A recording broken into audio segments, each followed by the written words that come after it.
Assalamualaikum warahmatullahi wabarakatuh. Selamat pagi dan salam sejahtera untuk kita semua. Yang saya hormati, Bapak dan Ibu Dewan Juri Seminar PPK UST 2024. Perkenalkan, saya Endang Tradinisi untuk mempresentasikan hasil penelitian dengan judul Model Problem-Based Learning berbasis Culturally Responsive Teaching untuk meningkatkan literasi sains dan minat belajar IPA.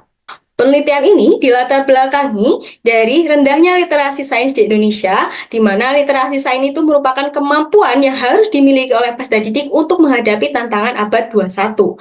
Berdasarkan hasil PISA tahun 2022, Indonesia mendapatkan peringkat 69 dari 81 negara dan mengalami penurunan poin jika dibandingkan dengan tahun 2018. Berdasarkan hasil observasi di lapangan, ditemukan bahwasanya hanya satu peserta didik yang tuntas mengerjakan soal literasi sains. Pembelajaran masih berpusat pada pendidik, dan peserta didik belum diarahkan untuk mencari tahu pengetahuannya sendiri. Sumber belajar masih terbatas pada buku paket, sehingga keterampilan literasi sains dari peserta didik ini kurang. Selanjutnya adalah minat belajar IPA berkontribusi dalam peningkatan literasi sains, dan berdasarkan hasil pemetaan karakteristik mengenai mata pelajaran yang disukai, hanya 2 dari 32 peserta didik yang menyukai mata pelajaran IPA, dan berdasarkan hasil angket, minat belajar IPA peserta didik dalam kategori rendah. Berdasarkan permasalahan yang sudah dipaparkan, peneliti memberikan solusi yaitu untuk menerapkan model pembelajaran problem-based learning berbasis culturally responsive teaching untuk meningkatkan literasi sains dan minat belajar IPA.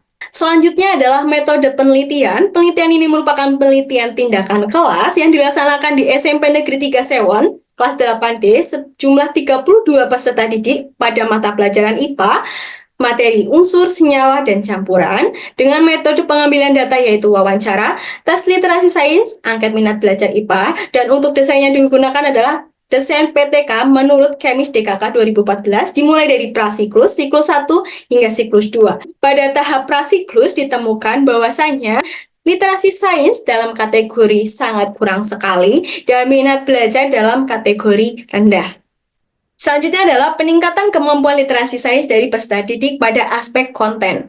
Dari hasil data diperoleh bahwasanya terdapat peningkatan dari prasiklus hingga siklus 2 dengan kategori baik, di mana implementasi PBL membantu peserta didik menerapkan pengetahuan yang dimilikinya dengan sebaik mungkin, dan model PBL juga memberikan kesempatan kepada peserta didik untuk bertukar pikiran menemukan solusi dari permasalahan yang sudah dipaparkan. Pendekatan culturally responsive teaching memudahkan peserta didik dalam memahami materi karena mereka pernah mengalami, melihat, atau melakukan secara langsung sehingga efektif untuk meningkatkan literasi sains peserta didik. Selanjutnya adalah peningkatan minat belajar IPA dari prasiklus kategori rendah dan siklus 2 pada kategori sedang, di mana pembelajaran yang dilaksanakan menggunakan model PPL membuat pembelajaran berpusat pada peserta didik dan efektif untuk meningkatkan minat belajar IPA. Pendekatan CRT yang digunakan membuat pembelajaran IPA sesuai dengan pengalaman nyata dan menjadikan pembelajaran lebih bermakna dan menyenangkan. Implementasi dari CRT dalam pembelajaran juga mampu meningkatkan minat belajar IPA. Berdasarkan hasil yang sudah dipaparkan, dapat disimpulkan bahwasanya penerapan model problem-based learning berbasis culturally responsive teaching mampu meningkatkan literasi sains dalam kategori cukup dan minat belajar dalam kategori baik. Demikian hasil penelitian yang dapat saya sampaikan. Semoga bermanfaat. Kurang lebihnya saya mohon maaf. Wassalamualaikum warahmatullahi wabarakatuh.